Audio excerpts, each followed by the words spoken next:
আজকে পৌর BNP senior, মধ্যম, জুনিয়র, তৃণমূলের সমস্ত পর্যায়ের নেতৃবৃন্দ, আসসালামু আলাইকুম। আপনারা ইতিমধ্যে জানেন যে আমরা আজকে এখানে কেন এই মত বিনিময়টা করছি। ইতিমধ্যে আপনাদের মতামত নিয়ে এই এজেন্টদের মূল্যায়ন করা, পুরস্কৃত করা, তাদেরকে কিছু একটা সার্টিফিকেট দেওয়া, যে এটা অনেকদিন যেটা চিহ্ন থাকবে, প্রমাণ থাকবে, ডকুমেন্ট থাকবে, সেই জন্য কিন্তু এই অনুষ্ঠানটা আমার সামনে রেখে বিগত দিনটাই করতে যাচ্ছি। এবং আপনারা দেখবেন যে একটা করে কেস এবং সার্টিফিকেট, এইটা মূল থিমটা হলো দেখেন সরকারি দলে অনেক রকম ঘটনা হয় এবং আমরা ক্ষমতায় থাকতে থাকতে একদিন পর বছর পর যারা অনেকে কাজ করছে তাদের নাম ভুলে যায়, তাদের যোগাযোগ হয়ে যায়, তাদের খোঁজ খবর নেয় না। অনেক রকম ঘটনা অনেক জায়গায় ব্যাপকভাবে হয়, অনেক জায়গায় অল্পভাবে হয়। এই যে আজকে এই সার্টিফিকেটটা দিলাম, এটা কিন্তু একটা সারা জীবনের স্মৃতি। আপনি বলতে পারবেন যে আমি এজেন্ট ছিলাম, কেন একসময় হয় কি তাকে বলতে হয় ভাই আমি এজেন্ট ছিলাম, এজেন্টটা হয়তো আমি অনেককে চিনি না।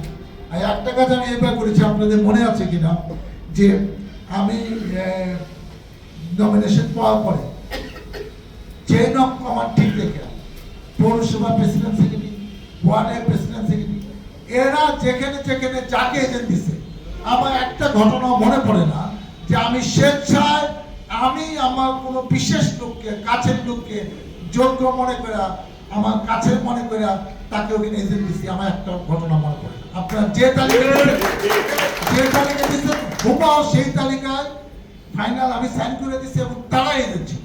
দুই এক জায়গায় ভুল বুঝাবুঝি হয়েছে, কিন্তু আমি আপনাদের তালিকার বাইরে কাউকে চেঞ্জ করি না।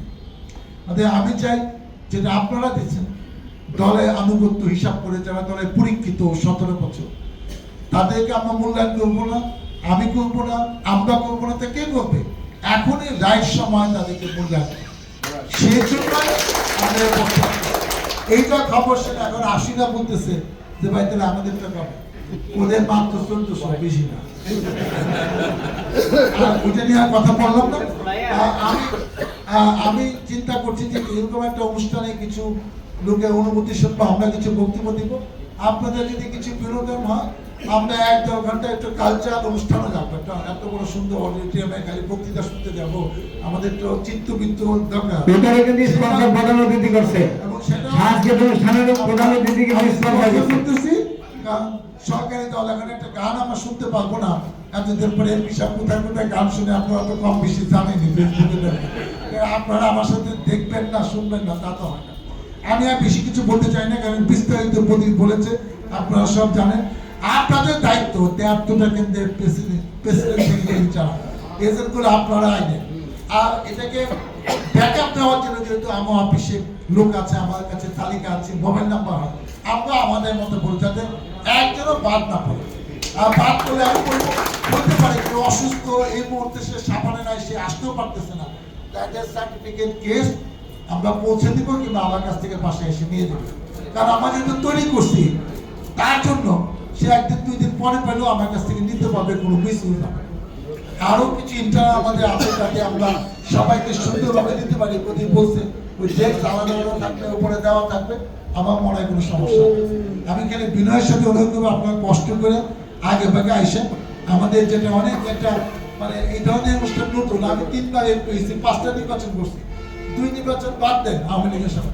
অন্য নির্বাচনগুলো তো আমরা ফুলপুরে বাজারে ছিলাম, আমরা তো এই নিয়ে কোনো অনুষ্ঠান করিনি। এইটা একটা ভালো উদ্যোগ, আপনাদের সহযোগিতা থাকলে, আপনারা সবাই উপস্থিত থাকলে, এজেন্ডা থাকলে এই অনুষ্ঠান আমরা চাই 100% সাকসেস হোক।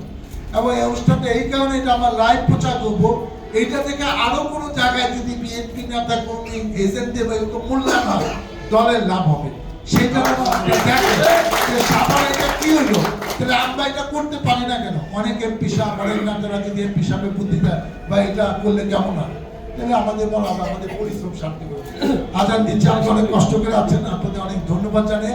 ওই দিন জন্য একটা সুন্দর অনুষ্ঠান, যেটা আমার জীবনে, আপনাদের জীবনে আপনারা দেখেন নাই, এরকম একটা সুন্দর অনুষ্ঠান যেন করতে পারে। আল্লাহ তাআলা আপনাদের সেই তৌফিক দেন। আল্লাহ হাফেজ।